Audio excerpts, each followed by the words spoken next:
নয় শিলপাটায় মশলা বাটার কষ্ট। আজকে আপনাদের আমি দেখাবো অল ইন ওয়ান একটি ফুড গ্রাইন্ডার, যেটার মধ্যে আপনি সব টাইপের মশলা খুব সহজেই কিন্তু পেস্ট করে ফেলতে পারছেন।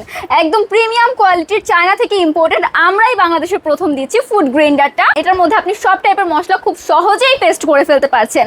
এটার যে প্রিমিয়াম কোয়ালিটিটা রয়েছে দেখতেই পাচ্ছেন, ভিতরে এখানে 8টা ব্লেড রয়েছে। এই 8টা ব্লেড দিয়ে আপনি যে কোনো মশলা খুবই সহজে কিন্তু পেস্ট করে ফেলতে পারছেন। প্রিমিয়াম একটা কাভার পেয়ে যাচ্ছেন। এটা কিন্তু মাল্টিফ্লাকের মাধ্যমে আপনার চলছে। আজকে আমি ইটের গুঁড়াটা আপনাদেরকে করে দেখাবো এই ব্লেন্ডারটি দিয়ে।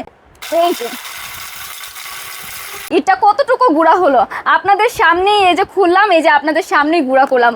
মাশাআল্লাহ, দেখেন একদম পেস্ট হয়ে গিয়েছে। তাহলে বুঝেন আমাদের মশলা কিভাবে গুঁড়া হবে, কিভাবে পেস্ট হবে। আপনি এটার মধ্যে যে কোনো শুকনা ভিজা সব মশলা কিন্তু খুব ইজিলি একদম পেস্ট করে ফেলতে পারছেন। সো আর কিসের দেরি না করে এক্ষুনি অর্ডার করে ফেলুন। Thank you so much for watching.